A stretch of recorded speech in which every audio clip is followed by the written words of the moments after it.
Et South Park crée une fois de plus la polémique, cette fois-ci avec leur dernier épisode dans lequel eh bien, ils parlent de Trump d'une manière tout à fait satirique, très piquant, et la Maison Blanche est en colère. On voit ça ensemble.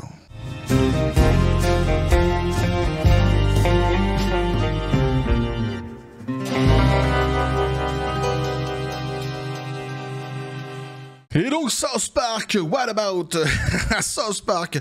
Qu'est-ce qu'il en est de cette fameuse polémique? Une fois de plus, petit café des copains. Ah bah ils aiment ça de toute façon hein, chez South Park, c'est presque leur identité, j'ai presque envie de dire, de créer la polémique. On l'avait vu dernièrement lorsqu'ils avaient attaqué copieusement Disney avec Kathleen Kennedy. Oh ce que c'était bon. Bah ici donc hein, c'est bis repetita mais c'est sur Trump. Alors je vais pas évidemment vous spoiler l'épisode, moi je l'ai vu ici, spoil tout. Ouais mais c'est des sacripants, qu'est-ce que tu veux que je te dise. Donc je vais essayer de vous expliquer, on va pas lire l'article du coup, je vais essayer de vous expliquer ce qu'il en est, on va lire quelques déclarations notamment de la Maison Blanche et des concernés, donc les concepteurs de la série South Park, j'allais dire Star Trek, rien à voir, aucun lien fils unique. Mais donc voilà, donc je vais essayer de le faire tout cela sans vous spoiler pour vous inviter à aller voir finalement cet épisode par vous-même. Et je vais vous dire ce que j'en pense, puisque vous avez été quelques-uns à me demander mon avis sur cette fameuse polémique. Donc on nous dit d'abord, Trump, son pénis est minuscule, la Maison Blanche vexée par un épisode de South Park. Mais moi je rigole parce que je l'ai vu l'épisode et j'étais mort de rire en fait. J'étais mort de rire du début à la fin, j'étais mort de rire. Alors c'est sous fond de la fin du wokisme, hein, sans vous spoiler en fait l'histoire, c'est sous fond de la fin du wokisme. Voilà, le wokisme est en train de reculer grandement aux États-Unis, il est en train de mourir, hein, il est balbutiant. En tous les cas dans l'épisode, il est même mort, tu vois.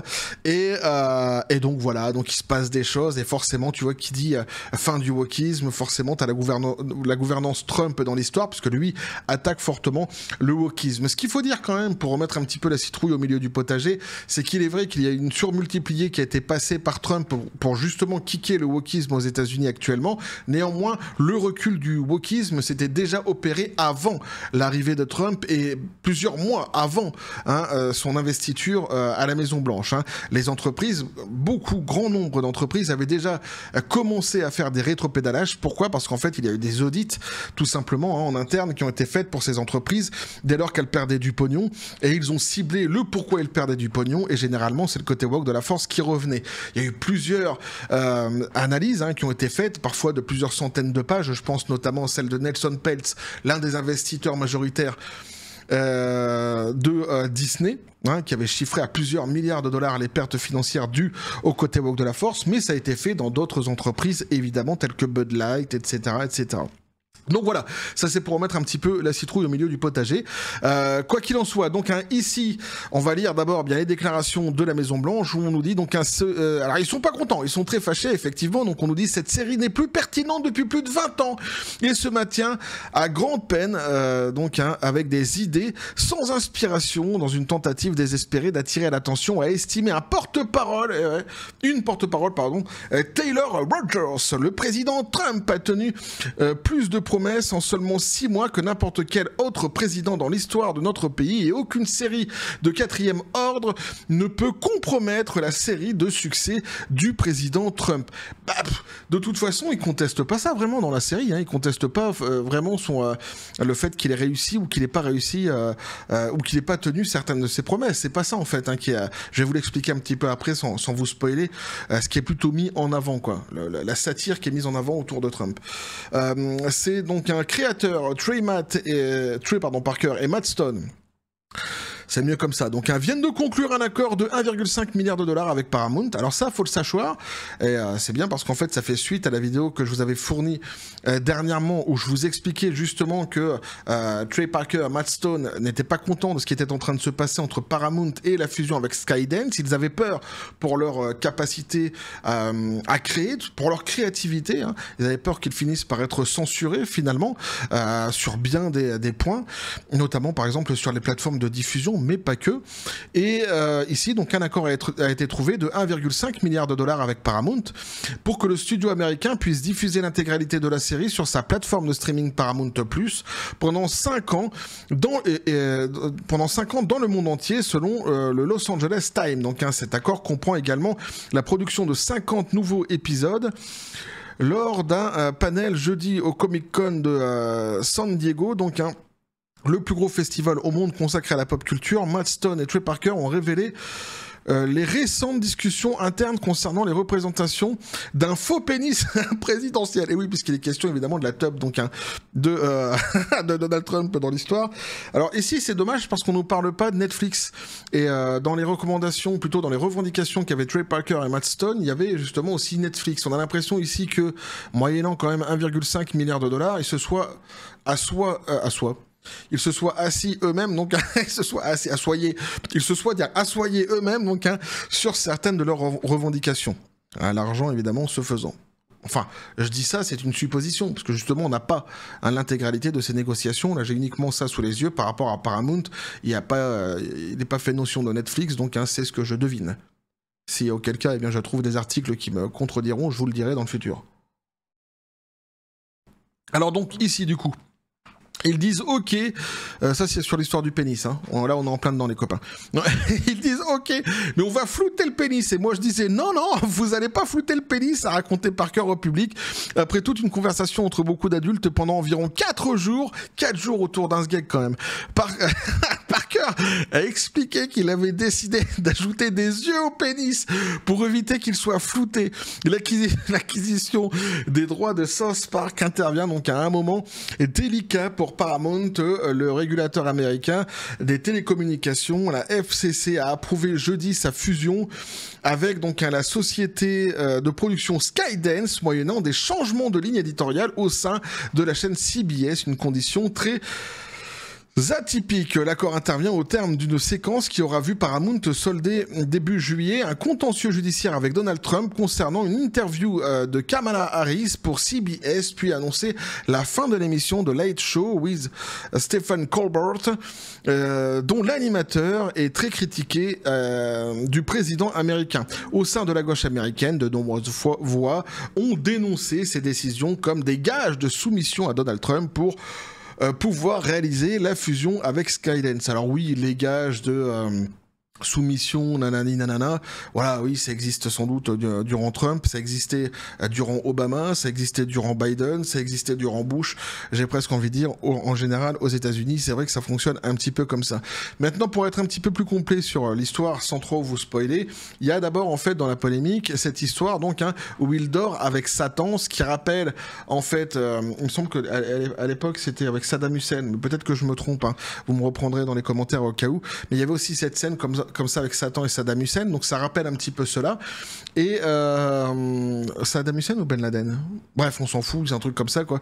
Donc ça rappelle évidemment cela, donc ça a choqué un petit peu certaines personnes au sein de la Maison Blanche, mais surtout il y a Trump qui a donc la volonté d'avoir des relations avec Satan, et Satan qui refuse de coucher avec lui parce qu'il a un micro-pénis. En gros, l'histoire c'est ça, mais c'est hilarant en fait, c'est très très très drôle. Et ça donc c'est pour un des moments qui a fait polémique. Alors après, il y a un deuxième moment qui a fait polémique dans l'épisode, devrais-je dire, c'est plutôt à la fin, donc là ça va être compliqué parce que sinon je vais devoir vous spoiler le délire, mais en gros, sans vous spoiler ce qui est en train de se passer, il y a Trump qui est dans le désert et qui se met à un moment donné à poil, et il y a son sgeg qui lui parle.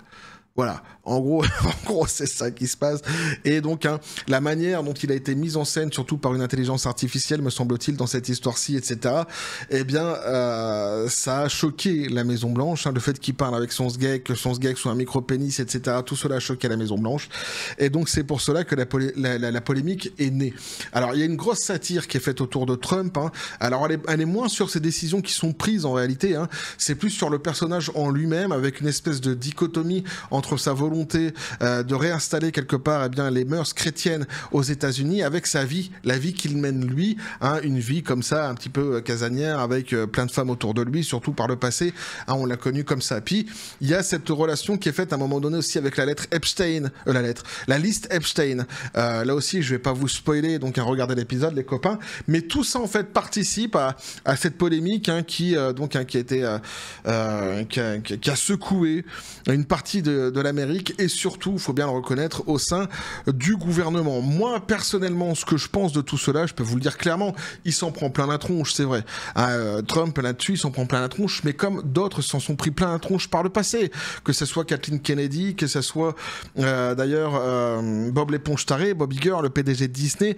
Dans le fond, ils se moquent aussi du côté woke de la force dans cet épisode-ci. Ceux qui l'auront pas compris, bah tant pis pour eux, mais ils se foutent aussi grandement du côté woke de la force dans cet épisode. Donc là aussi, t'as une grosse gifle qui est mise à cette idéologie. Donc tu vois, il y a un petit peu à boire et à manger pour tout le monde. Il y a un moment qui m'a fait marrer, moi, c'est lorsqu'ils parlent de Paramount et qui disent que, enfin, je vais pas vous spoiler, mais qui parlent de Paramount, quoi. Et c'est drôle parce que donc là, il parle de Paramount, sans vous spoiler, comme un espèce de comment je pourrais dire, comme un espèce de j'allais dire mouvement, mais c'est pas un mouvement, donc comme une société, tout simplement, voilà, comme une espèce de société, c'est plus simple comme ça, qui était enclin, qui serait enclin plutôt donc à être plutôt des conservateurs, des chrétiens, des fervents chrétiens, etc., etc. Ce qui est assez drôle, puisqu'en réalité, on sait que Paramount, c'était tout à fait l'inverse ces dernières années, qu'ils étaient vraiment complètement côté woke de la force. Donc là aussi, en fait, il y a une ironie qui est mise dans certaines blagues qui sont faites notamment sur Paramount, qui peut-être ne seront pas comprises par tout le monde, et qui sont en plus, qui font le pont avec la fusion actuellement avec Skydance. Donc c'est très subtil, mais c'est vraiment très rigolo et moi ça m'a fait marrer. Donc voilà, ça pète pas trois pattes à un connard en réalité. Après, bon bah il y a les fervents défenseurs de Biff Tannen, de Trump, peut-être qui sont outrés, qui sont offensés de voir Trump dans cette situation-là. Moi non, moi ça me fait marrer et j'aime bien quand de toute façon South Park se moque comme ça que des plus puissants quelque part. Il y a pas de souci, moi je trouve ça drôle. Je leur dis de continuer puisque c'est ce qu'on a besoin en fait, un humour comme ça qui est libre. Après c'est un humour qui plaît ou qui ne plaît pas, tu vois, c'est comme les émissions. Il y a des gens qui adorent Quotidien, puis il y a des gens qui détestent Quotidien. Par exemple, moi je déteste toujours Quotidien, mais je ne souhaite pas la fin de Quotidien pour autant. Je me dis bah ils ont le droit d'exister, ils sont dans le paysage et c'est comme ça. Et puis tu as des émissions comme ça qui sont qui ont une autre empreinte, qui ont une autre identité. South Park qui sont comme ça aujourd'hui, bah ma foi il y en a qui aimeront, il y en a qui aimeront pas, mais ils continuent sur leur petit chemin et ils continuent à être ce qu'ils étaient par le passé, donc des gens qui sont extrêmement satiriques et qui vont parfois dans les extrêmes, et moi ça m'a fait marrer. Voilà, pour vous dire les choses clairement, ça m'a fait marrer. Et quand tu regardes vraiment bien l'épisode et que tu l'analyses complètement vraiment, tu te rends compte qu'il y a de toute façon à boire et à manger et qu'ils mettent des claques un petit peu partout. Et notamment aussi sur le côté woke de la force dans cette histoire-ci. Donc voilà, j'aurais réussi, je pense, à vous expliquer un petit peu ce qu'il en est de cette polémique et de cette histoire sans vous spoiler. Je vous invite à aller voir cet épisode et à vous... faire votre propre avis là-dessus, peut-être que vous serez offusqué, outré, offensé parce que vous verrez. Bon voilà, moi je vais pas jouer la Vierge effarouchée, je vous le dis direct, pour moi ça pète pas trois pattes à un connard et ça m'a fait plutôt rigoler de voir Trump dans ces situations-ci, et je vous assure que le fil conducteur comme ça de l'histoire avec son micro-pénis m'a fait vraiment marrer.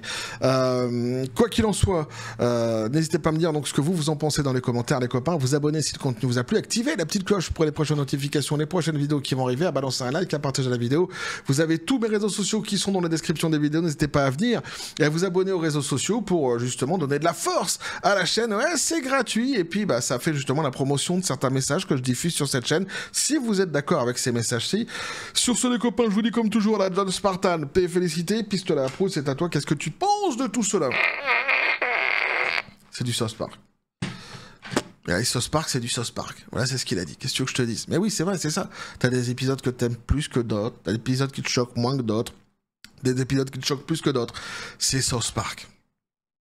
Après, faut pas trop se prendre au sérieux, les copains, quoi. C'est South Park, quoi.